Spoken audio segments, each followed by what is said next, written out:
going, everybody? I'm James Loud, and welcome to another episode of the James Loud Podcast. Today, our special guest is Dave from Gastown. How you doing, Dave? Super good. Just here in California, just taking it all in. Really happy to be here. Yeah, so Gastown is up in Canada. You guys are based out in Canada. We met in Barcelona at Spannabis 2 years ago, and then we shared a booth with Greenhouse Seed Company, and then also did it again this recent Spannabis, and it was an amazing adventure. You know, you smoke good weed, I smoke good weed. We both like good weed. So yeah, so thanks for coming on the show. My absolute pleasure. You're forgetting one other time that we met is at our mutual friend's place. We did. I don't know if you want to bring that up or not, but yeah, we did. We met in Amsterdam at the apartments. Yes. Absolutely. Yes. You were staying there. You stay there pretty religiously. No, it was actually at another friend's house, our wizard friend who we have shared some experiences with. Oh my God. Yeah, we did. Absolutely. You were staying at the apartments though, yes, right? I was staying at the apartments. Yeah. And I was staying at the apartments, and we went to dinner with Soma. That's right. And that was, okay, usually I remember. And I think we even crossed paths like at his place. We did. And then that's when it was, I don't know, something about that. The Bufo Adventures. That's right. So when you've had a mutual experience like that is very, life-changing and monumental, that's a big connection for me. Yeah, Soma's pretty special. Absolutely. He is a 1 in a trillion. It's like not 1 in a million, not 1 in a billion, 1 in a trillion. There's nobody I've ever met quite like him. And I never will meet another person quite like Soma. He's extremely special, and I have a lot of love for Soma and, spiritual guidance and whatever. I think he's just an all-around good person. I think he loves his family and friends, and I just got a lot of love for Soma. He's always done me right. And just a nice guy.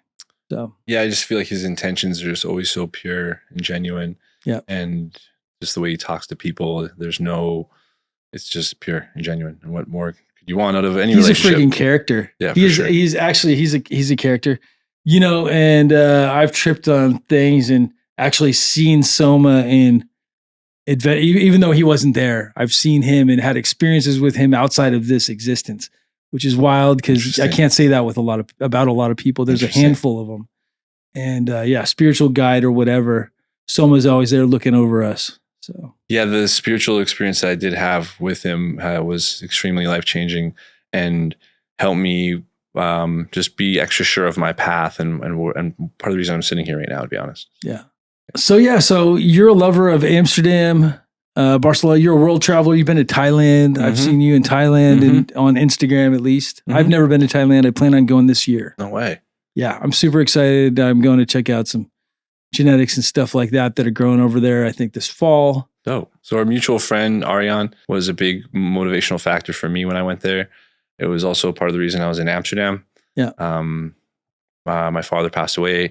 He had a license in Denmark, and I was kind of there trying to put together the pieces after he suddenly passed away at his facility, got crushed.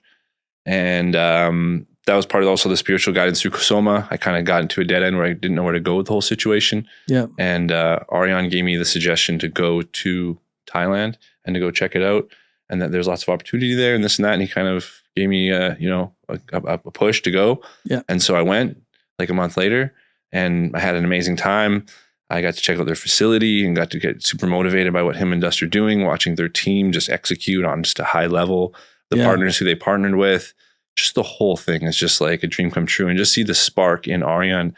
And I've known him for, I want to say 6 to 8 years. Yeah. And I've never in my whole time knowing him seen any sort of spark in him like I've seen with this whole Thailand thing. It's a really cool passion project, and it's got him so motivated. You can see him when he does his presentations and everything. And it's everything. Really you can see him at Spannabis. I love it because when I first met him, he was excited and he did some fun stuff, but then Franco passed.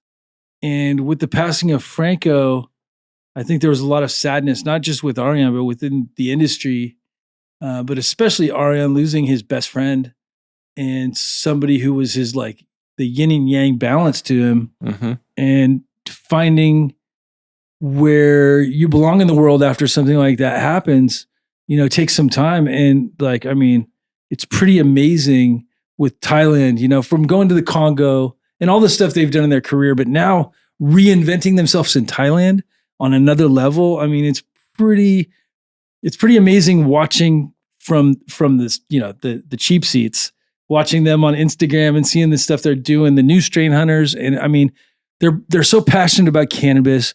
Dust is he's great. He's super passionate as well.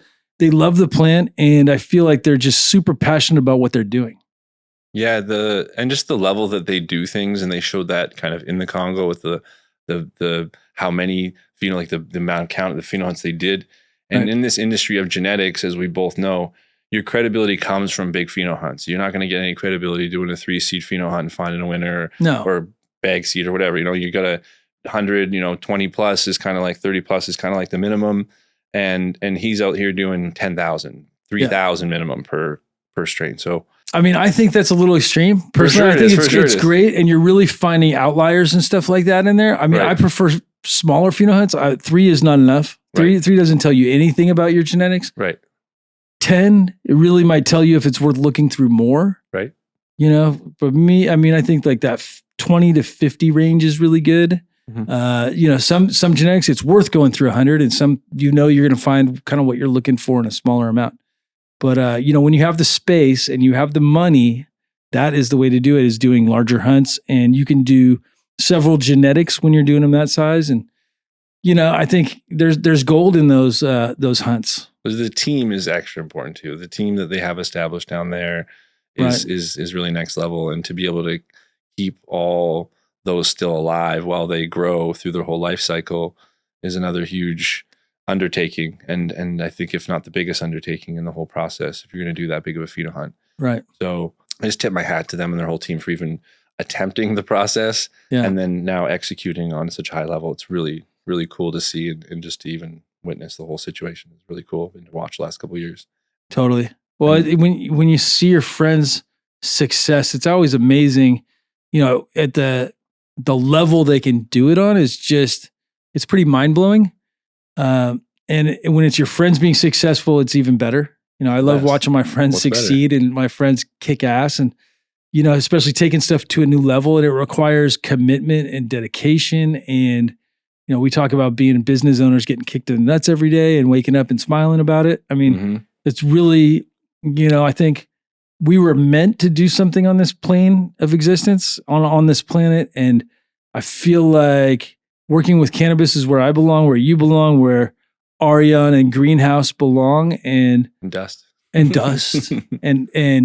Mr. X. We got Oscar, crushed dude, his photography, and all the guys over there. I mean, they have a whole team. The thing I've been holding back saying this whole time, the number one word is team. And what they have created, what Ariane has created, is a team. And he really knows how to pump everybody up and make them feel special. Yeah. And that's another huge thing I learned from Soma and the whole experience with the Bufo is like, all you have on this world is the opportunity to make people feel special. And how you make people feel is all that matters, Right. And Ariane's good at making people feel special. And his team feels special working for him. Right. So that's why he gets what he gets out of them. It's really cool to just watch and be a part of it. It just feels super special, even being there the time I have. It's been really cool. Totally. Yeah. And it's funny because being in this industry, you're able to observe different leadership styles and different companies and different people. And, it's funny, the people that I've been exposed to and that have mentored me, like Ariane and a handful of other people that I feel like have told me the truth even when I didn't want to hear it, and then there's the ego, and losing the ego is so important. And I feel like that also happens when you get a little bit older. The second you start getting in your like late 30s, early 40s, you really start losing your ego and quit caring what other people think as much. And also you become a good storyteller along the way, because to become a good storyteller, some people are great from the get, but after you've been through enough experiences, then you can really start telling your story. And I think that's an important part of the cannabis history, of the oral history of cannabis, like this show and stuff that we're doing. I feel like the cannabis history is just so important to the world that we live in and to the next generation and the generation after that, and so on and so forth down the line, because we've got all these revolutionaries and people changing the game, and it's great being able to tell stories about them that's documented. Couldn't agree more. Yeah. And Ariane and Soma are a couple of great examples of that. Totally. And their generation, what they've lived through from the High Times Cups to the current cups now.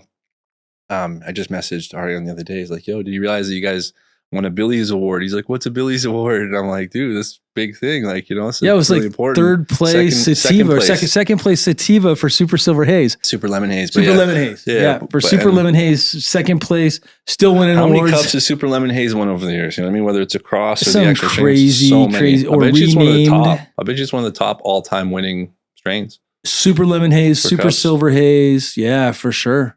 Absolutely. I mean, he has a It's gazillion not cups. winning them all now, but like, you know what I'm saying? No, but back in the day, it was the one. There isn't many Haze cups now either, though. So No, you don't see Haze winning cups, but I do see Haze making a comeback. for sure, and everything So, will. I Super think, Silver making a comeback too. I mean, for sure. and Super Lemon Haze and all these different hazes. I mean, Piff is really popular now here, or becoming more popular. Have you much experience with like Congo or Malawi Gold? Sure, I've smoked. It's so funny because like the Durban, the Congo, and the Malawi are all very sacred to me. I smoked some red Congo from Gold Leaf on one of the Future Cannabis Projects episodes with Marlon, and I'm never doing that again. We got too high on the air. There's a handful of You all times, squirrely and like dude. all Like, anxious. well, it was so the red Congo and the Malawi and the Durban all have different effects, right? Mhm. Like, sure, you might say they taste similar, but to me they don't. But they're I all don't think so. I don't they're think all they say similar because they're kind of, they're Narrow-leafed land and racy, I guess. airy. Airy, but like the flavor on them is different and the effect is extremely different. I couldn't agree more. Dude, that red Congo makes me giggle and laugh, and like I just have an amazing time on it. But like Marlon and I, we do these things where we get too fucked up, whether it's weed or mushrooms or whatever, and then we just laugh. And every time I looked at him, he would laugh, and every time he looked back at me, I would laugh, and then I tried not to laugh, and then I can't hold it anymore, and I'm fucking laughing. Bursting out. Yeah, where the Durban just kicks your ass. I feel like the Durban is super strong and more introspective. Would you say And- it's more like of a OG buzz, like a gas buzz, or is it still in that sativa realm as the other two? I would say there's more sedative characteristics of it. It is super strong. So more of a Durban gas. for me. And same thing, Malawi is really strong too. But Malawi is like borderline hallucinogenic. Interesting. And Durban can be too in extremes. Like if you make bang with it, or like the milk, where you infuse it into the milk like fat or whatever, and then ingest right. it. Like MCT oil type thing? You can do MCT oil, but bang is actually like milk that's been infused with it and you drink it. Okay. And yeah, it's like a Indian tradition, and it's super strong and potent, and it hits you pretty quick. But like those psychedelic ones, they really, you really feel the effects of them. I had and I thought when I was first making my brand, like 2016, Congo was a popular thing going on around. Mhm. And we finally had, and that was also when BHOs first came around. We actually had some really nice extract of Congo. Yeah. And because it was such a low yielder and such a long flowering plant, there wasn't much of the extract around. It was like really rare. Yeah. And so I had some, and I remember how excited I was. And what I did is I started my day with it for a few days in a row, but I couldn't get anything done in the morning. I was so scatterbrained. I could, like my regular Wow. routine, I could not get anything done. And I had to sit there and realize what the difference was that I was doing. And it was this extract. And I just couldn't do a dab of Congo in the morning. I was going to do it as my morning coffee with sativa, Sure. but it ended up ruining my whole morning where I couldn't even do anything. I had to wait till the buzz wore off to even, like I could have like drawn or maybe done a sport or done something, but as soon as I had to More apply active. myself, Yeah. I could not apply myself. I couldn't focus on Well, I anything. don't think, Durban, same thing. I don't think I can apply myself. It's super strong. And I wouldn't say that Durban is like OG necessarily, but it doesn't have a ceiling. So the more you smoke, the higher you get. There is Nice. no ceiling to how high you can get. A lot of these modern genetics that people are creating, they have ceilings, and it's like 100%. you can smoke them and you only get so high. And then you smoke them throughout the day. You never get higher than right here. Whereas like Durban and Malawi and Congo and Colombian, you Just smoke keeps some going. real fucking Colombian dudes, like the real Colombian genetics. That stuff does not have a ceiling. You just keep getting higher and higher the more you smoke. And it's like there's no limit to how high you can get from that stuff. Oh yeah. So Do you light one up now? we can definitely do that.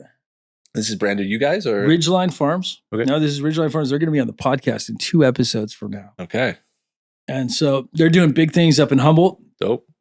And this is the Lance. And it's, well, I'll let you taste it yourself. You want my honest opinion? What's that? You want my honest opinion? I want your honest opinion. I think it's great. I think it's great for a commercial pre-roll. I believe it's greenhouse grown. It's got a lot of flavor. Got a unique, well, it's very runcy. It's okay. Yeah.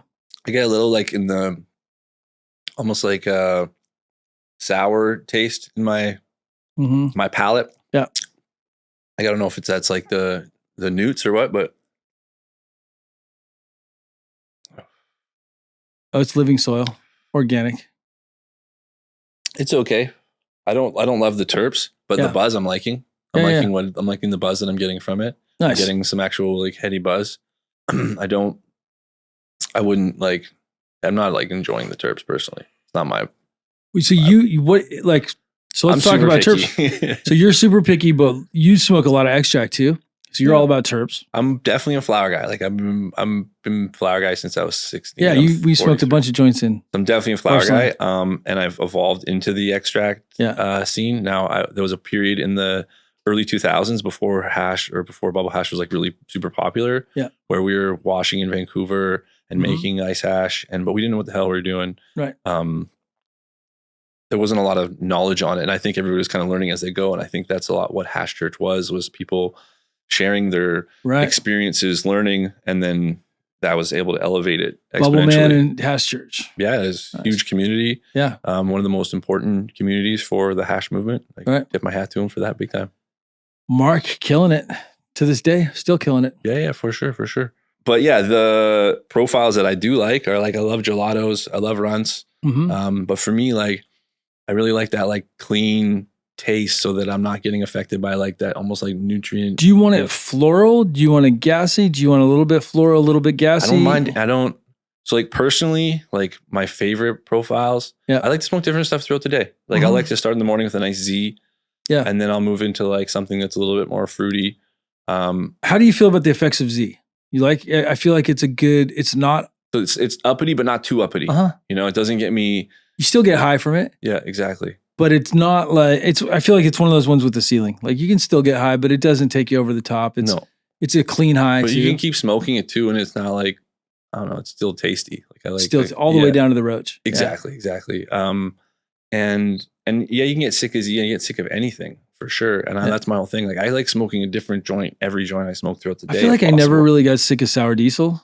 We had a lot of sour diesel. That's the only thing I would say. The cat piss and the sour diesel are the two things that we go back that I don't think I ever get sick of those. I feel like a lot of that would have to do whoever grew that for you. And like, I bet you if you got that same grower who always grew that fire batch as some other strains too, I bet you maybe have same connection to that too. Cause I feel like most strains, unless you really have like a negative adverse effect to it, are awesome if grown correctly.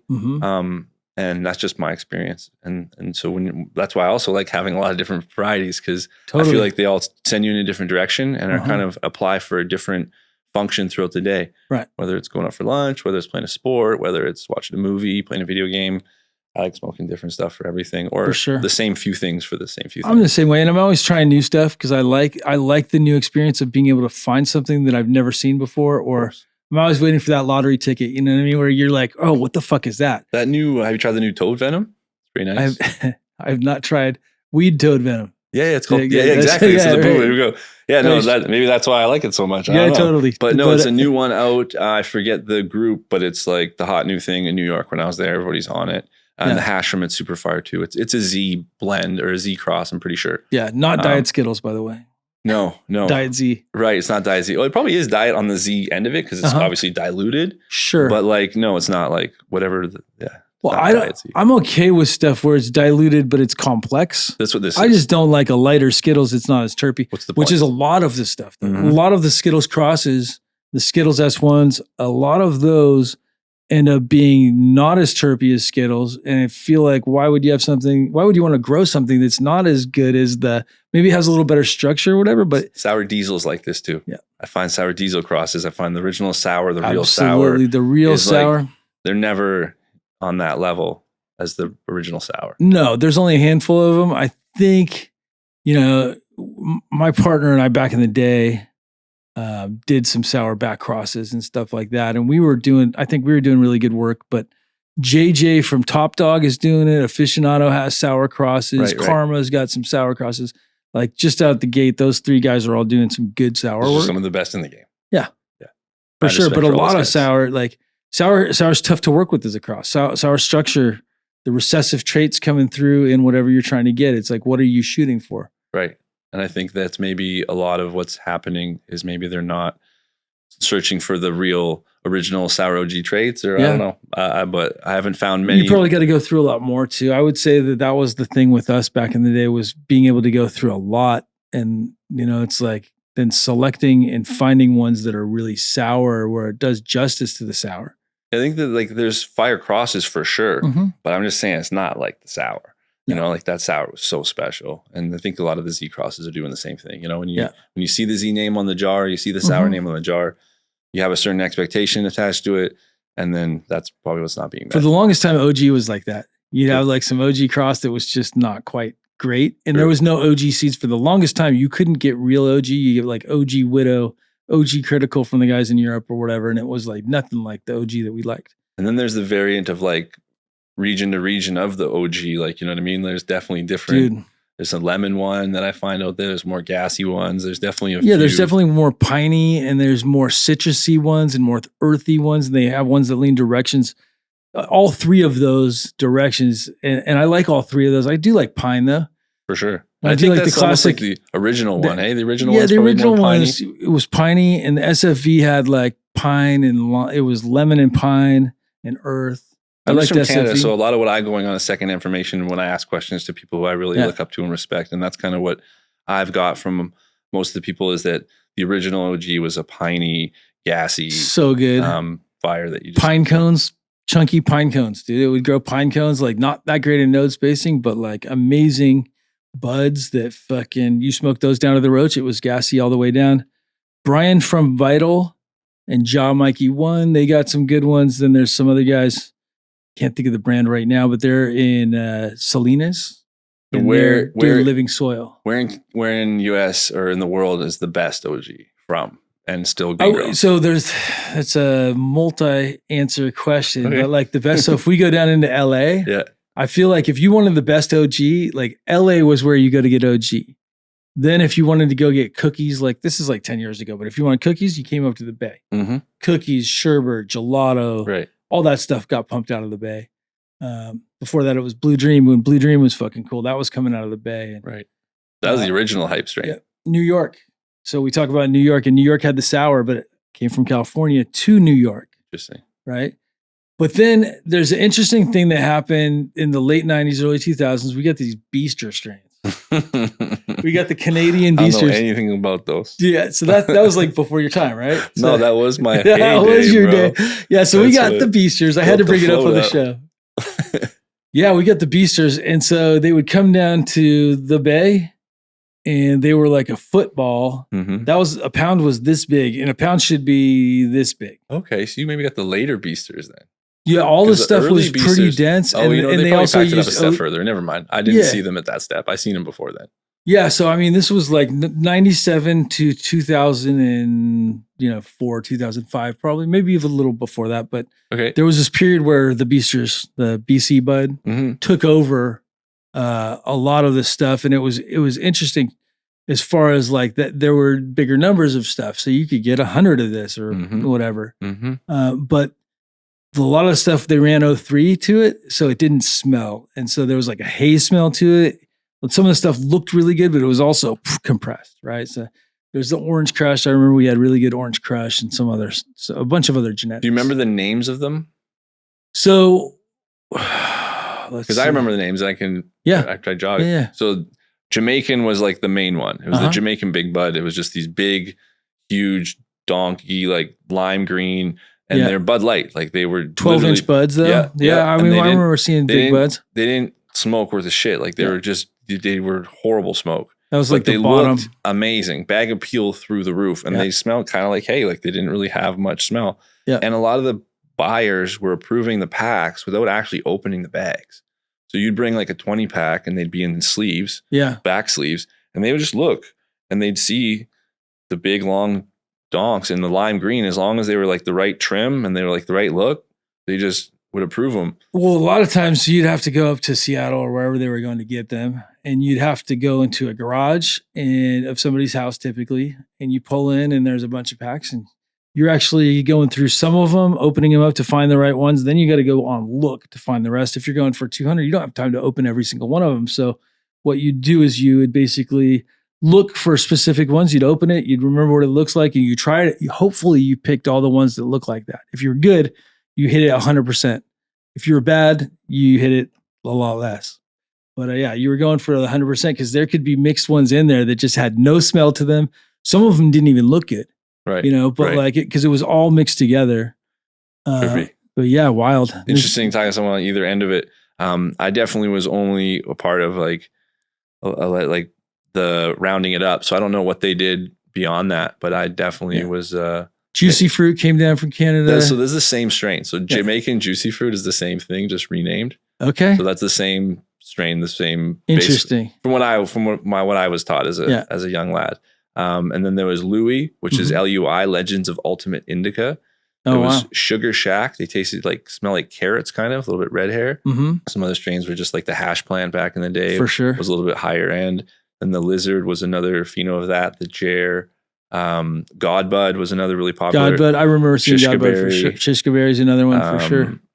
And then there's the Hawaiian Big Buds, and a couple others. Blueberry and a couple others were around too. Blueberry, yeah. It's funny because there's a few different blueberries on the market. Grapefruit, yeah. You like Soma's grapefruit? On. You ever try Soma's grapefruit? No, the New York City not. Diesel? No. That one's pretty special too. I probably did, and I don't know it. Fuck, it yields like crazy. It's a huge plant and it's super grapefruit.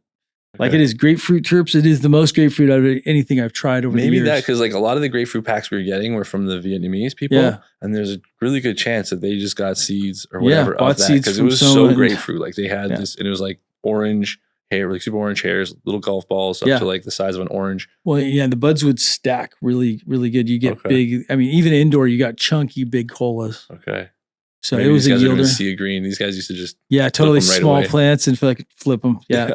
Like they used to get a room and like the guerrilla growing they would do in Canada was like you have your room and whatever the dimensions were, that would be your bed. And they would just make one big bed the whole room. Yeah. And they would just put the seeds or cuts all in the room and they would just grow and they were just wrecking houses. And that's why growing gave such a bad name in BC because these guys were literally like ruining houses. Totally. Yeah. When it was all grown in houses back in the day, just like it was here in California. I mean, I guess there was maybe a handful of people that figured out how to get scale, but most people bunkers it was like and stuff.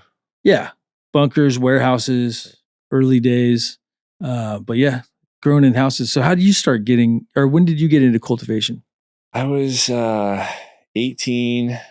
Well, from when I was a kid, like not even 16, I was doing seeds in my backyard. I lived in the Highlands, which was kind of a rural area, and I never successfully flowered anything out. They always died before I could. Wow. But I was like a kid. Yeah. And I was already playing around. And then when I was 18, 19, I started working at the shipyard. Yeah.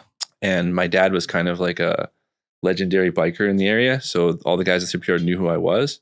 Nice. And so this one guy that I guess looked up to my dad and stuff was like, took me in. He's like, yo, come, I'll show you how to grow at my place, blah, blah, blah, blah. And I got him some genetics. And that was actually the first place I washed at. And I was like, yo, I want to make hash out of your smalls and your trim. And he's like, okay. And that was the first hash I ever made was his. And I was working at the shipyard and I would just go by there and help water. Before people started selling trim or after? Way before. This is 1998, 99. So I remember those years 99. Too because people did not sell trim. Like you could get it for free. A lot of times it'd be fan leaves mixed in. You get free till 2005. You get free. Yeah. Trim. I mean, and a lot of it, like my friends trimmed wet. Not all of them, but for the most part, we trimmed wet, right? And then I was like, I need to buy a chest freezer. And that's when we used to make bubble hash. And I'd get the free, it'd be mixed in with the fan leaves, but it was still really good and it was fresh frozen. So we froze it, we whipped it in a friggin' paint mixer. I did that when I decided I was going commercial with it. But like when we started out, it was a 5-gallon bucket. Okay.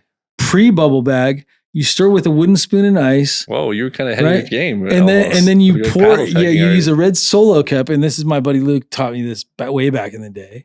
You use the red Solo cup to scoop the ice out, right? Okay. And then any plant material ice, you scoop it out and then until you keep scooping it down and then you pour the very end so the hash gets poured over to a silk screen. We used to dry it on the silk screen. This is 97, 98 maybe. This is pre-bubble bags. They're before? Yeah, we got bubble bags shortly after that. Did you get right? the idea from Europe, like from like Mila? No, and he them? got it from some hippies up in Sonoma, I believe. Cool. He had a spot in Occidental or whatever, but they Crazy. yeah, and so pretty fucking amazing though. We were smoking badass hash. It was super amazing bubble hash that really bubbled Because you weren't agitating it hard, right? and you're being super gentle, and you're doing the paddle tech. Whereas we were like grabbing paint mixer, or drywall mud mixers, and we went straight to the industrial because I already knew I had multiple people with huge garbage bags full of the product, and like it was going bad in the garbage bags, and so we needed to do it right away. We didn't even think about freezing it at first. We just left it in the garage in the garbage bags. It wasn't until later we're like, why don't we freeze this stuff? Like, oh yeah. And it wasn't until later. And it works okay with dry plant material, but the frozen is where it's at for sure, especially terps. So we were doing that. We were getting it free, and I had a big oak tree in my backyard. Mm-hmm.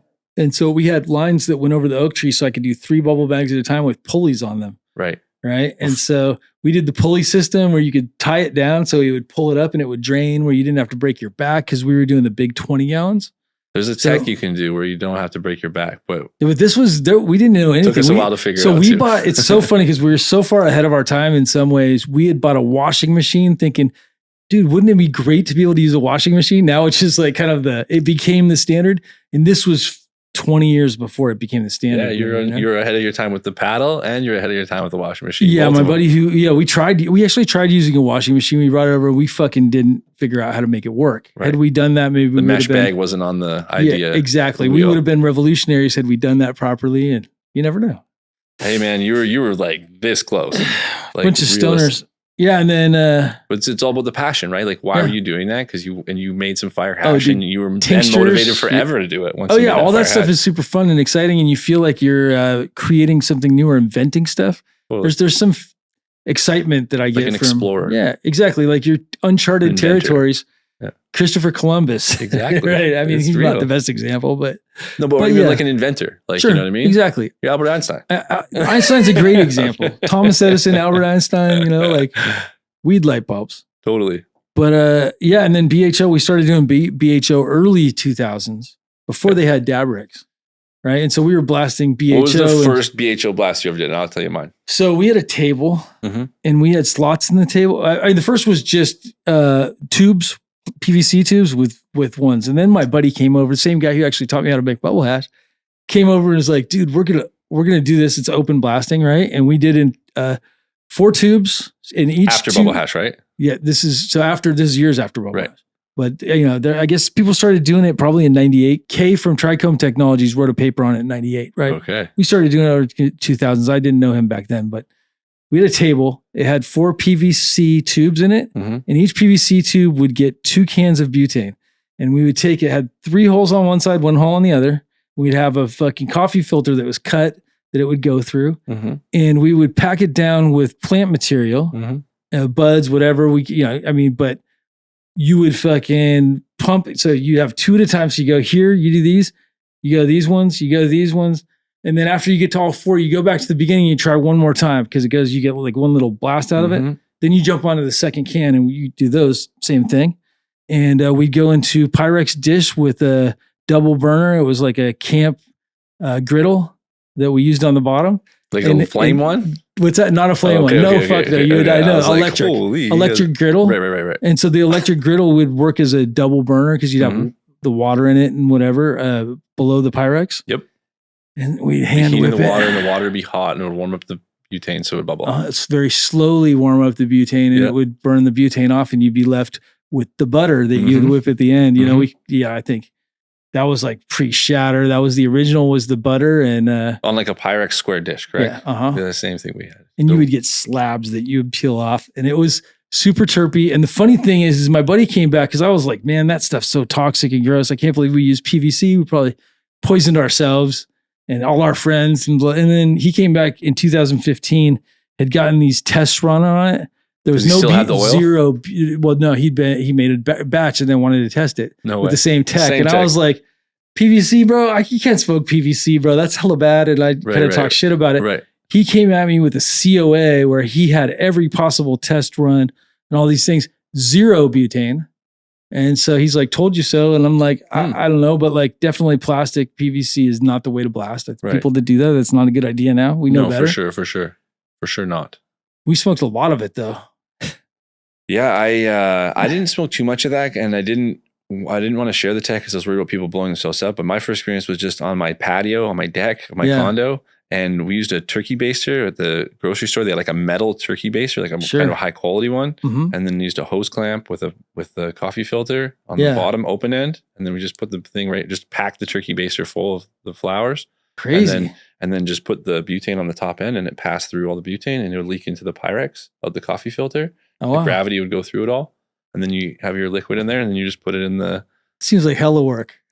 Yeah, probably. But again, it was like small batch, just like trying to make some oil for dabs at the time, and it's just experimenting. It's just like... It's pretty ingenious though. I feel like it's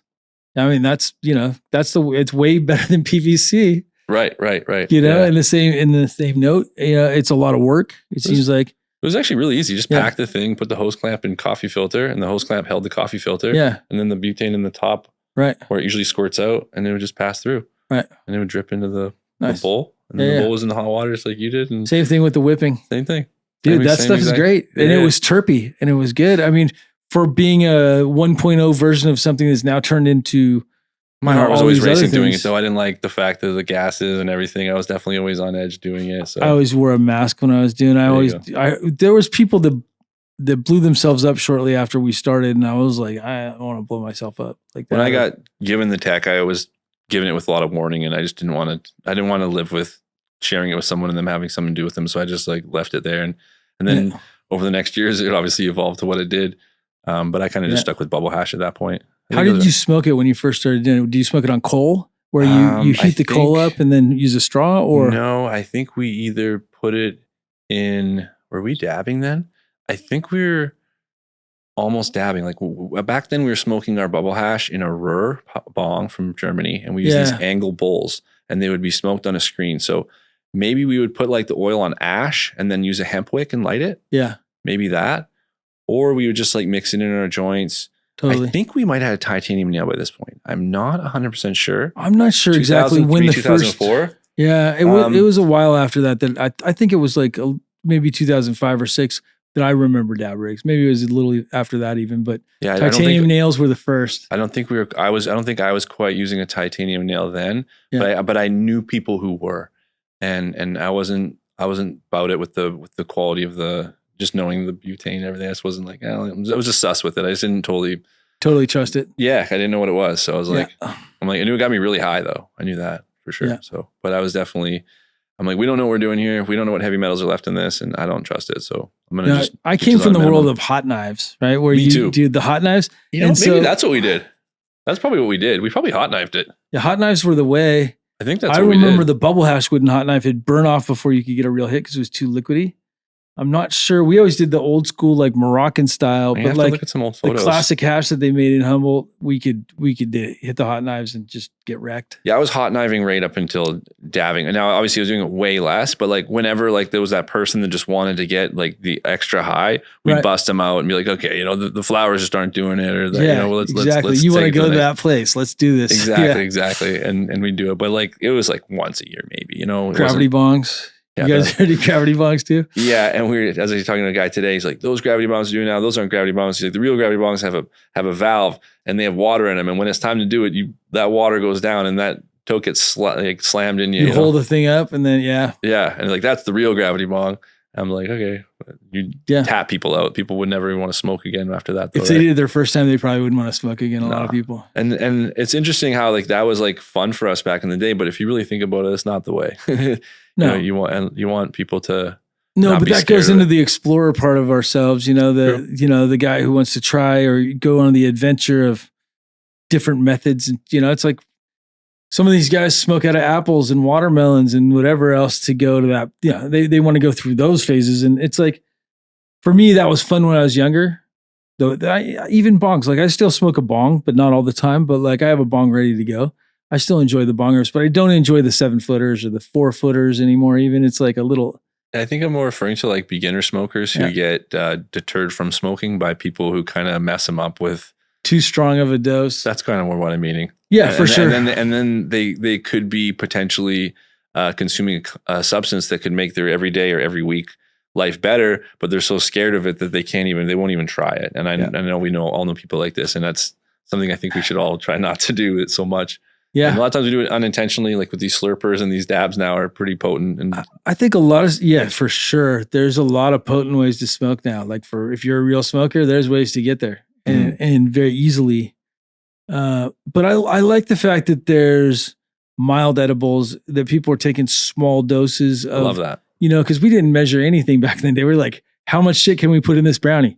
I wouldn't do edibles for time because of what we did to each other.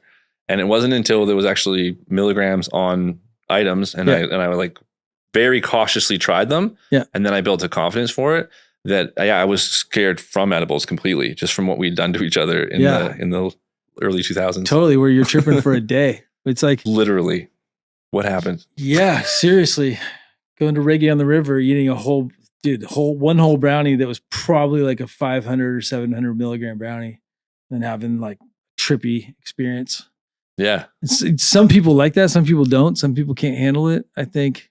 A huge part of it is a fight or flight response, I think. And if you try fight a buzz that's already going to happen, you got to kind of ride it out. And so once you accept it in your head and you can just enjoy the buzz for what it is, then it's dope. But if you're sitting there trying to fight something that you can't beat, it's going to be a long journey. It's going to be a struggle. Yeah, I think there's a lot of life lessons from stuff like that relate to everything. Fair. I think, accepting everything, especially when you're tripping, dude. Like, you definitely have to just breathe. Yeah. Let's light another joint up. Dude, so... appreciate you having me. Appreciate you having a bunch of pre-rolls here too, my man. Thank absolutely. you. The California hospitality has been next level. I've only been here for a few days. In New York too, like, considering it has the rep it does of people being, mean and nasty in this, I had such a nice response out there and met so many really great people, especially like hash makers and growers, and just like the level of passion because of like the hardships of where they came from because of how illegal it was is really always cool to see in all walks of life all over the world. I find the most passionate, awesome people come from the hardest, most illegal places a lot of times. Totally. Not always from Humboldt, somewhere it's so free, Well, you know where Selma's from, right? Yeah, kinda. I think Florida or New York. Oh, New York. Yeah, he's still got the accent, actually. Yeah. Ed Rosenthal, New York. He's another New Yorker. Okay.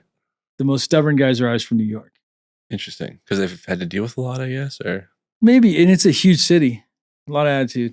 I loved it. It was so cool. Yeah, I think it's great that... So much flair. Legalization has really happened over there, and I feel like they're doing it right. Very much agree. From back in the day where they could stop and search you for no reason at all. Right. What an evolution. Yeah.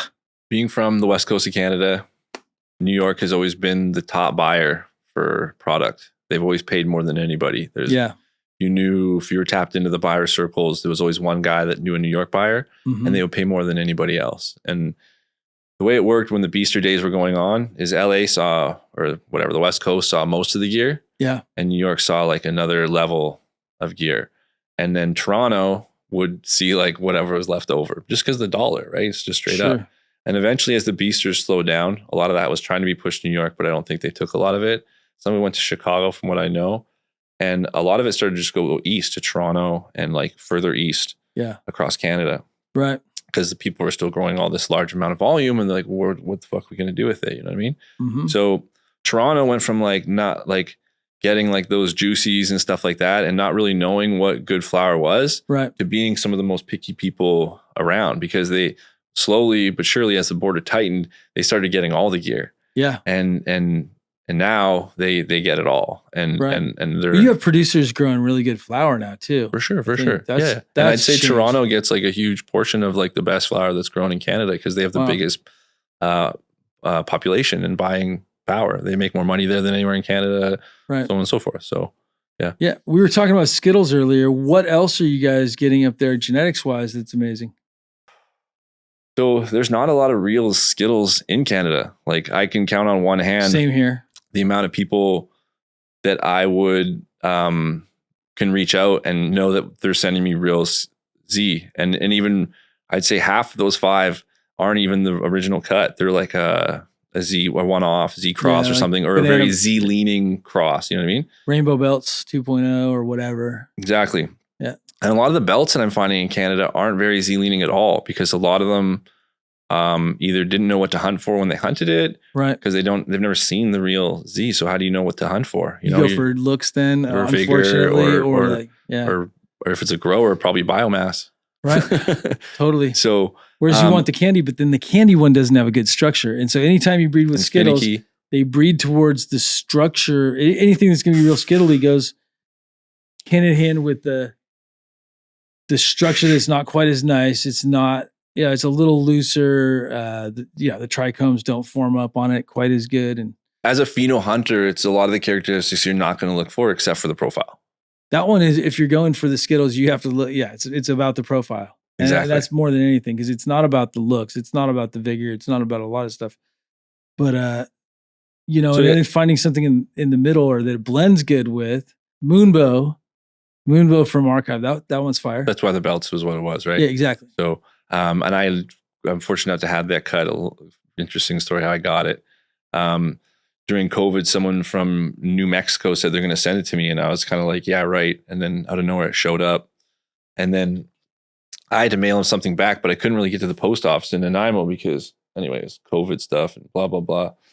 I ended up getting him some seeds eventually. But yeah, I have a good Rainbow Belts cut. Nice. From a solid dude that sent it from New Mexico.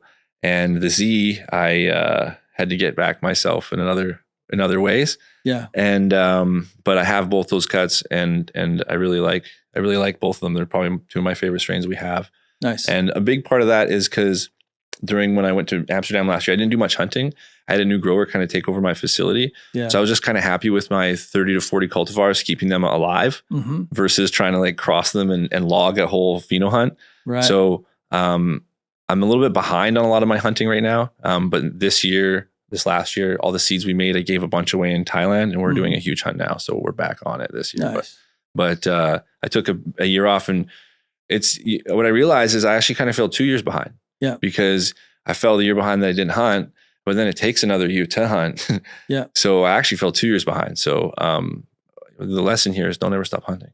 Don't ever stop hunting. You got to keep it going for sure. Yeah. Otherwise, you're going to rely on other people's stuff. So when did you start breeding? Because you've been making seeds for a while now.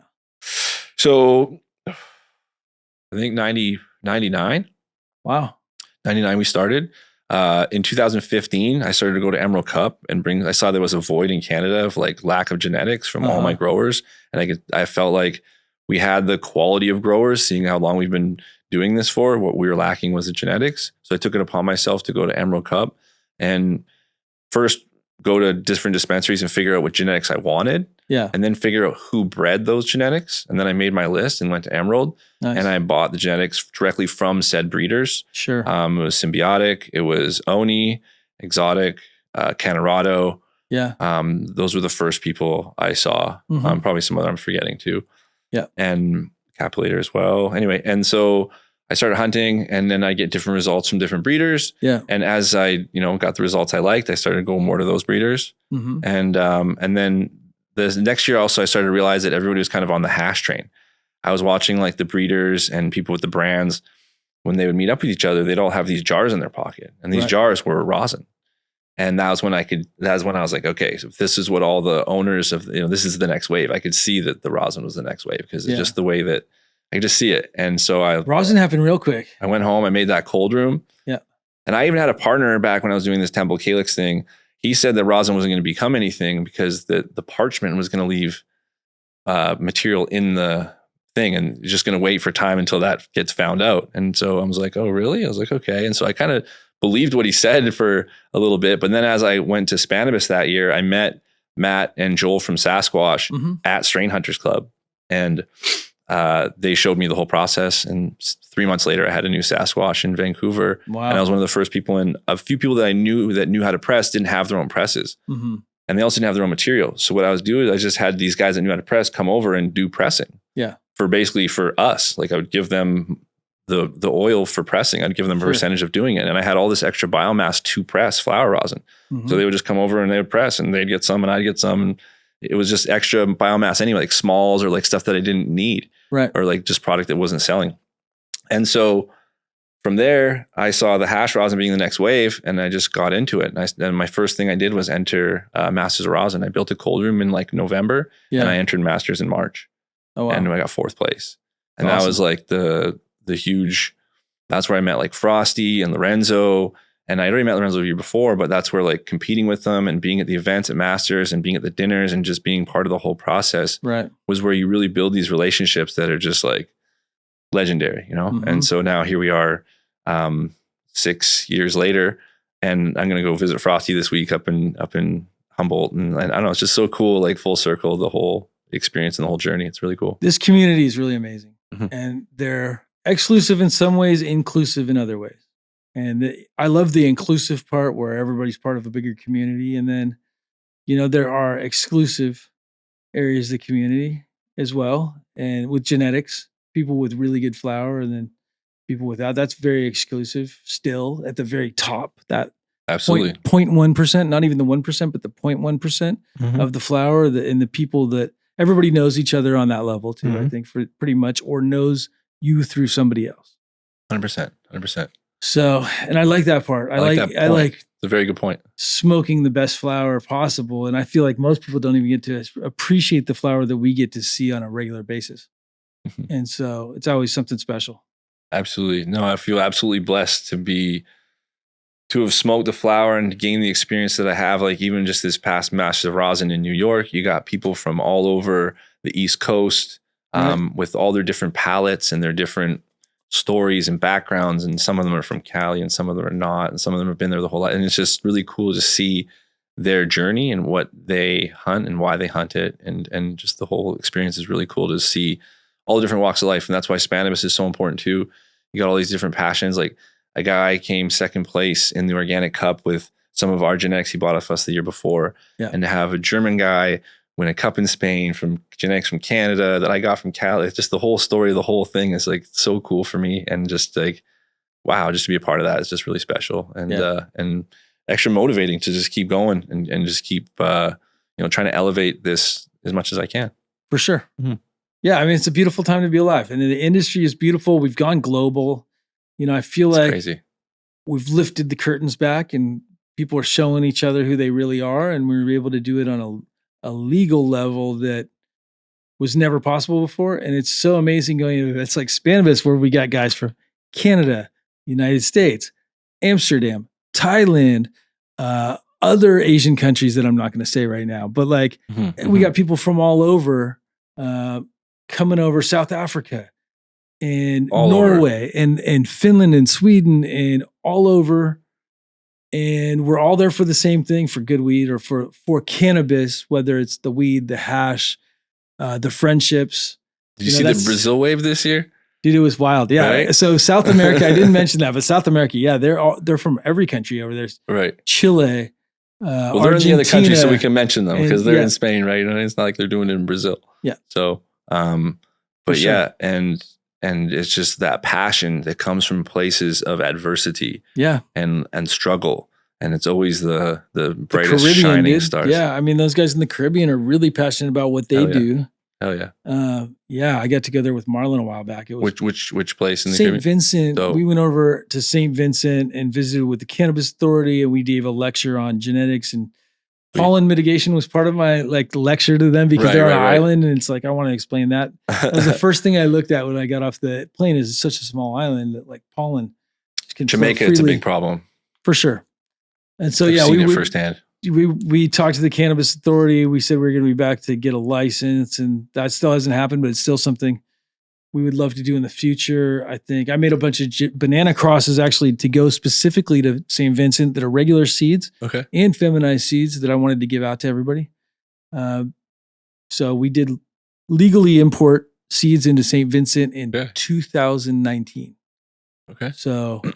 And it just hasn't really evolved into anything much since then, or I think they're doing it. They're doing it. It hasn't evolved with me. Gotcha. They're still there pushing forward, and they've gone through their struggles, just like Jamaica and just like the United States. Are they medically legal, or where are they at? Medical right now? Yeah, it's almost better when it's like that. Like as soon as the rec comes in, you get these corporate people and it becomes a whole different ball game. Right. At least medical, you can have it for the right reasons for the most part. Dude, the Canadians keep fucking it up. They go.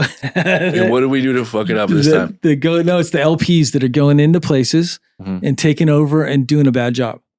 You know, and I think with good and bad intentions, they're putting a bad name on the whole industry for taking public money and losing people's hard-earned money. And like that's like literally the bottom line. And then these CEOs and these executives get a payout after for tanking these companies and basically lying. Like I don't understand corporate business enough, maybe, but that's from my vantage point what I see time and time and time again. And like they don't care about the plant, they don't care about the end consumer. They like, obviously care about their shareholders, but they more care about trying to raise shareholders than actually like maintain the business in which they've bought into. Right. So it's just pump and dump is basically what it is in most parts. Yeah. And that model is not good for business. It's definitely not good for small business. No, and bad. The race to the bottom is real in the United States. You know? And that's the other side of it. It's like either pump and dump or long-term race to the bottom to gain market share. It seems like one or the other. And both of those models aren't really good for... They hurt small business more than anything. Yeah. And I'm all about small business because I'm a small business person. And that's what was so dope about Emerald Cup and what's so dope about Spannabis is all the, especially Emerald Cup. I would say more than Spannabis because Emerald Cup was like back in the day, not now, but like in 2015, 2016, it was so cool to see all the small ma and pa businesses. And then so many of them got run out in the last 5 to 10 years. And it's really sad for, I'm sure everybody around here that knows it more than me, like it's really sad for me, just some Canadian come down and see this, but I didn't have to live it firsthand like a lot of the people here. But man, it's like I just empathize as much as possible. It's just crazy, the whole dynamic, because it was so awesome before. Like it was so, the Chalice and early Emerald. I think a lot of breeders had distinctly different seed lines too. You know what I mean? Like I think they weren't all breeding the same thing. There was a lot of diversity within the different seed companies. TGA, if you wanted some sort of like fruit or really sweet stuff. TGA had some really crazy sweet stuff. Who's TGA? The Green Avengers. That was Subcool. Okay, right. So Subcool and Ms. Jill back in the day. Well, homie, it was all the homies, dude. Heavenly Days from Canada, Rowe. I want to shout him out. He was really, really close to Subcool. Nice. Yeah. So there was Sonny Chiba. There was Ray Odie. Ray from Homegrown Natural Wonders. And then Shane from Sonny Chiba. There was Pat, and there was all these amazing guys. Those are the guys that I'm pretty good friends with. Oh, that they were breeding, and dude, that they emerged out of the Subcool era where like they were releasing some bomb shit. They were releasing some cherry cola type fucking stuff, and I remember one back there pushing the boundaries on flavor, what you could get, and it's like because we go through these eras. There was Tangy was popular for a while. That was the number one. Tangy for like this weird phase. Dream. And the judges, Blue Dream had its day. I think Blue Dream, when it was popular, was super popular, and people loved growing it. And then it looked so beautiful, people loved smoking it, and it's one of those ones that got burned out. The clones got blown out everywhere.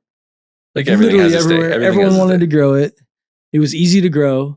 Even if you were a bad grower, you could get 2 pounds of light. What other strains did Subcool and them put out other than the cola one? Do you remember they had really Agent Orange that was really orangey. Okay, I remember Agent Orange for sure. There was the Doctor Who that rated from Homegrown Natural Wonders. I don't remember, but that was a good one. Okay. The Doctor Who, and then he made a purple Haichu, and it was like a pheno that was like it tasted like grape Haichu candy. Fire. And my buddies in Washington actually had the cut, and they grew it out and gave me some of the flower, and it's like. It's so funny when you don't smoke something for 10 years or something like that, 8 years, and then you go back and you smoke it again, and it's just reminiscent. It brings triggers, you right back. Brings you right instantly. Back. That real flavor, and you know that it's you identify that as exactly what you smoked, that profile, and it's like some of those things are just so nostalgic. Skunks, like back in the day, I still haven't seen skunk. I think I'm trying to get somebody with the skunk that claims that they have the real skunk on the show, and they're going to bring it, and we're going to smoke it, and I'm going to tell everybody how it's either the real skunk or it's not the real skunk. I'm super excited about that. So the thing is with these genetics and these claims, I'm not going to doubt anybody, but show me the flower, show me the proof. 100%. And I want cat piss. I want the real cat piss. I know what the cat piss, that's another one because 100%. Like cat piss is like a very distinct aroma. Bubblegum's mine. Bubblegum was amazing. Oh, Dude, really the good. real juicy fruit, the real like flavorful juicy fruit. There was a juicy fruit that was going around and it was top shelf. Right. And it tasted like juicy fruit bubblegum. What did it look like? So it was like fat buds, lime green. Fat buds, lime green, but like oval oblong buds, but they were chunky. Like not like small. No, this one was like huge buds, like a half-pound Ziploc is what we use in Canada. Yeah. A QP would fit in there. You couldn't fit a whole half-pound in there. Crazy. They were just so big, juicy. Yeah, we got it was so easy to trim. It. Yeah. They were just like big fingers of just like, it looked so, it was very easy to trim. It was pretty special. I'd save some seeds and pop seeds of it. And even the seeds kind of gave that juicy fruit. This is a Vancouver Island thing. Like Vancouver Island. Nice. Back in the late, like 98 was probably the early 2000s. The last I ever saw it was 01.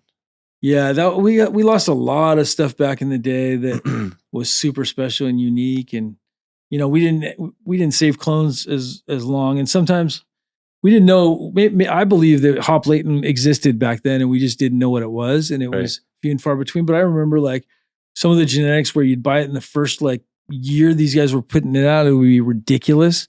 And then all of a sudden it went down in quality. That's a good point. And I think that was the bubblegum did the same thing. This did I the exact same thing. honestly think that it's been around a lot longer than we've thought it was. And they just said it was weak moms is what they would attest to. Dude, we took weak clones or we fucked up when they were moms and it passed it down. And like, I honestly think hop latent could be alive a lot longer than we had given it credit for. That's a very valid point. It makes sense. It decimates grows. It makes sense to what happened to that strain and probably many others that were just sour diesel. Right. Yeah. So many others. Right. And so many others where it's like, they dud out and I didn't even understand dudding diseases back then. We weren't that scientific. And now you can test for it. There's so many different ways. There's some really good labs and there's some not so good labs. I'm really excited to start working with a lab in Canada called High North. And I'm also working with hopefully LP moving forward. Yeah. And there's going to be a lot of data collecting on like the outdoor versus indoor, LED versus HPS, and different mediums, super soil versus living soil. And so you're trialing all this stuff and collecting data. Yeah, and then the hash from all this. So that's like what I'm working towards, hopefully with the group in the next like 1 to 3 years. Well, you're talking to the right group right now. I know. That's a part of why we're going to talk about after the podcast. It's so funny because we use data to track software. We're using Phenome 1. And that's from Phenome Networks that are Israel. And basically, makes sense. This is the perfect plug for them too. But yeah, so we basically use it for our inventory system where we create genetics, right? And then so we inventory stuff, we create crosses with it, and then we do variety testing where you put it out in different regions and different climates, and we collect several data points. We're looking at originally like 53 and then it was 63 and now it's about 72 different data points that we'd like to collect for each plant. How often do you collect those data points? So and is it certain ones at different times? In the beginning, there's one that basically you measure growth and like we're actually getting tape measure out there, doing it like you would in ag. Yep. But measuring growth and then weighing the plants whole, weighing the plants dry and wet. And so being able to give that information, also weighing the main cola, what that yields, I think that's a super important piece of information. And we're also doing this in indoor and 2 environments with the same genetics that are commercial environments. So we can compare, everything with COAs at the end as well. So we get COAs, we can go, okay, this genetic works best here, here, and here, or it only works best here. And other things are better. So you can really start identifying your lines is kind of what we're really looking at. I got hunts going on all over the world right now. I don't know if this would apply with what I got going on, but I'm going to definitely ask you some more questions after the podcast. Cause I got probably I had 2 different spots in Thailand that are hunting. Nice. And then some spots in Spain and some spots all over the world right now. So, and then a few in BC is obviously as well. So, and like some are greenhouse, some are outdoor. Some are indoor LED, some are HPS, so it's kind of all over the map. Some are rock wool, most are soil and living soil. Right. But yeah, I want to have some sort of a data tool to pool them all into one thing would be good. Right now, I use a thing called OneNote. I mostly use that with my washing though. Yeah. I'm not using as much data collecting as I should be after reading your book. Yeah. On just all the different phenos and just all the different data points. I'm not doing nearly enough. I'm mostly hunting on profiles personally, Uh-huh. because that's what I've hunted in the past. But moving forward, as I start crossing the profiles I like with other profiles I like, I'm going to definitely want to get more into the Well, that's the yield and beauty of structure. it. Once but you that's really, takes years to get to there, though, right? well, yeah, the first year you don't get a ton. I mean, you get good stuff, but it's really that like the second year, the third year, it compounds over time. Right. And what you get into it or what you put into it, you get out of it. Makes sense. And so the more data you have, and the more like, dude, you start seeing trends, and you really see what is dominant as far as traits once you're using the same thing over and over through multiple lines. And you pick your matches better moving forward, and you waste less time. You're wasting less time, right? And I think the potential for this software is that they have AI algorithms that they can do, like predict type stuff. It's predictive modeling, right? So like you can do predictive modeling if you have a starting point and a finish where you want to see the plant go, or where you know what kind of traits you're looking for, breeding for specific traits. They can do predictive modeling now. Wow.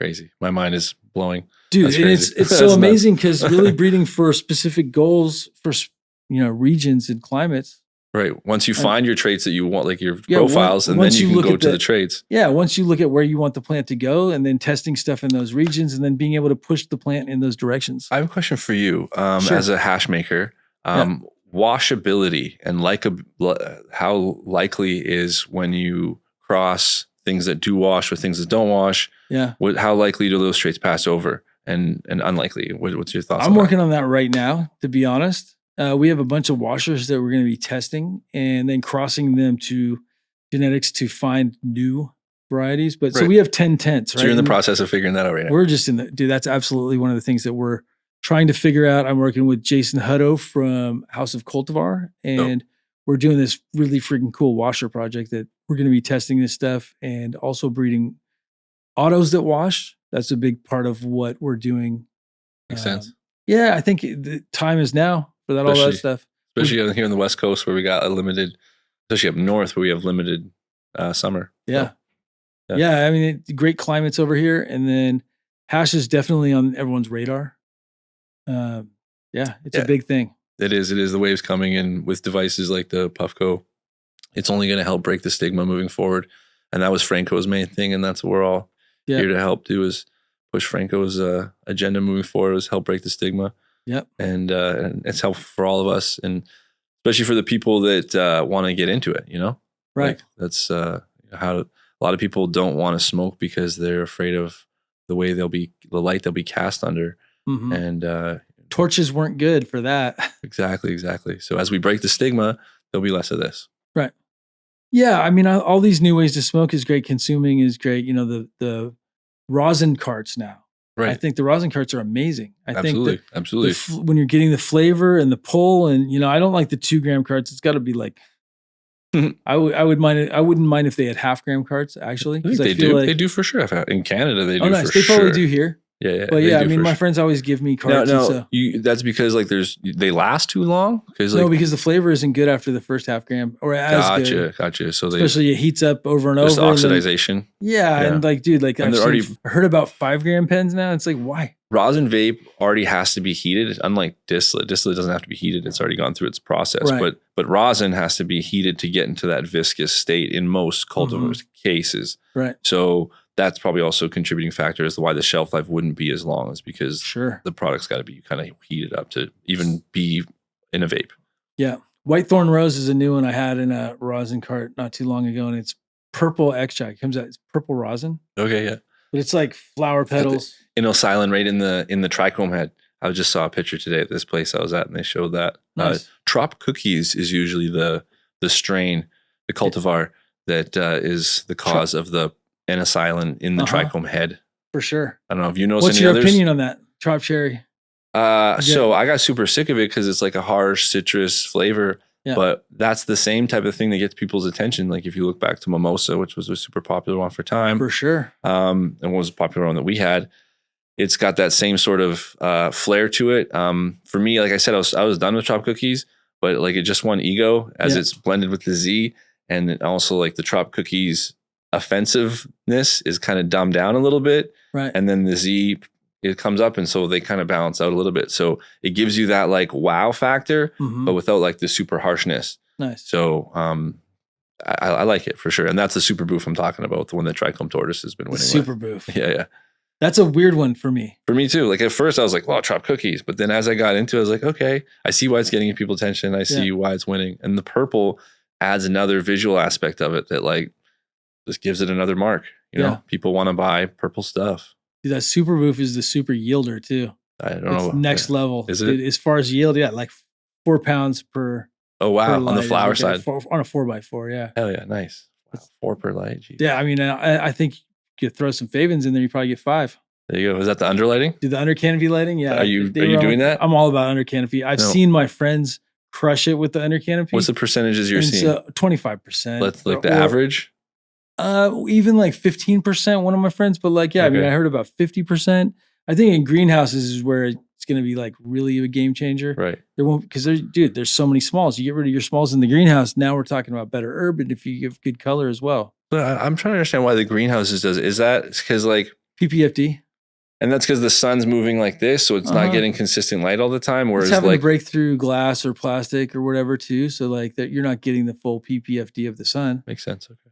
Right. And then I was thinking because it's sun, it should be better, but well, you do get sun plus the under canopy. Right. Okay. And now Makes you're sense. bumping your probably your supplementary lighting in there will also have a big factor to how much the percentage gain is, I bet. Right. Absolutely. So I think and they're inexpensive. The under canopy lights are inexpensive. I'm gonna get them for sure. From what I've seen from the data, like I know a guy. No-brainer. I know a guy. Yeah. There you go. It's not going to be, well, I guess it will be good because a lot of times we wash the smalls and now the smalls are going to be too good. You're not going to want to wash them. So I don't know. So the thing is like, and I haven't proven this myself, but smalls going down to 5% or less. Yeah. I mean, that's great because you just put them at the base of the plant, right? So like you don't have to thin your canopy out. All that stuff grows out in a nice chunky purple buds if it's purple wheat. Normally it's green. With that stuff, it gets the light spectrum is really good for really red flower purple. Yeah, they have the red in there. Yeah, my LEDs do that. It's all about that red. Yeah. What's the LED company that you choose? We're using Science right now. We do have the Dragon Alpha adjustable spectrums. Nice. I think they're really cool. They're easy to work with. The app that you use is simple. Sweet. Yeah. What about yourself? I had a Canadian company called Alias. They've treated us very well. I'm pretty sure they're just using the Samsung dial. It's like everybody else. Yeah. But they're good people and they've treated us very well. Nice. Good guys. Gotta love that Samsung. Yeah, exactly. It's pretty much across the board. Most of the LEDs that are good have the Samsung. Exactly. So nice. That's the base of it. You got any trips coming up? Trips coming up. Yeah, a bunch actually. I got to go back to Amsterdam, see Soma in a few weeks. Nice. And then I got to tie up some loose ends from some seeds people in Germany. And then I got to go back for the Berlin event. Are you going to Berlin? I don't know yet. I'm so busy here, dude. It's crazy. I really want to. I'm planning on a trip to Thailand.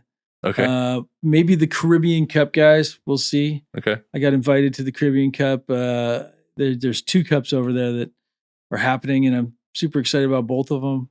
Caribbean's a great place to go. Hell yeah, of course, of course. You can't go wrong in the Caribbean. And it's just people are happy there too. It's like so happy. Yeah, I haven't been to the Caribbean in a while, so if to go there.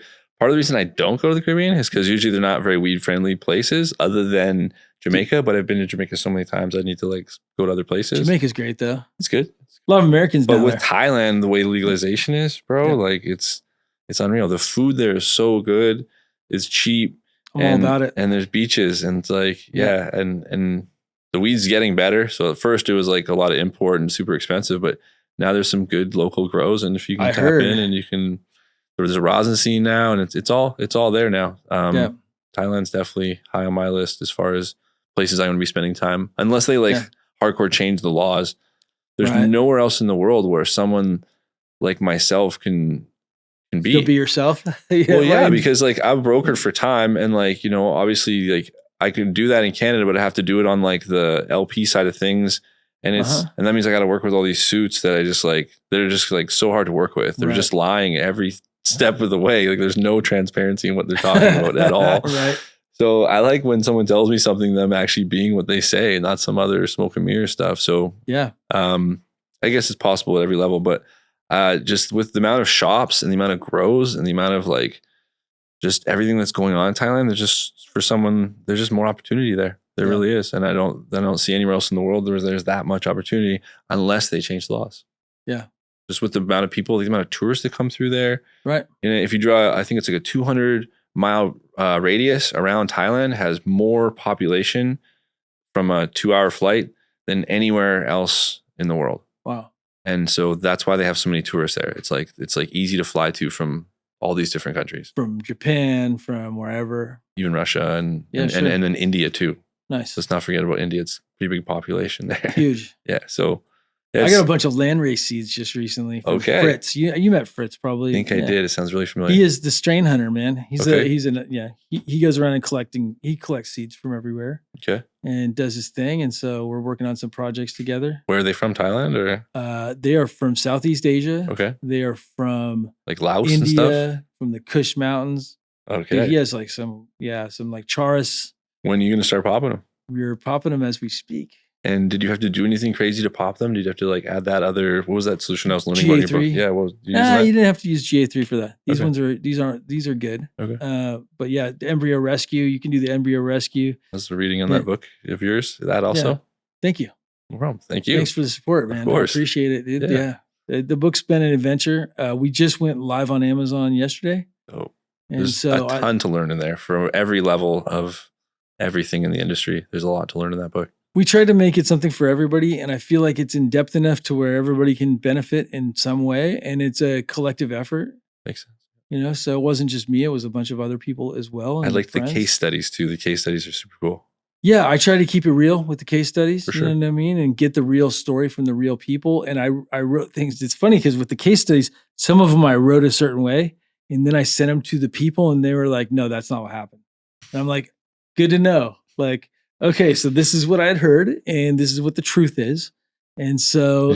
When you wrote it, you did their version rendition, each one, or? Well, from the source, right. I got as close to the source as I could. Fair, it's sour diesel. Fair. We talk about sour diesel. I guess there's a lot of it's like the PIF, like for sure. and then the people when they talk about it, like they are so certain. Like there's no area of uncertainty when they tell the story. So how do you? Yeah, and I got a version. Maybe someone's got a different version, but it's like I went to as close to the source and verified. Because even with stories over times, the stories tend to change. I had a good PIF story from a real New Yorker, when I was in New York. It was really. I really like the PIF.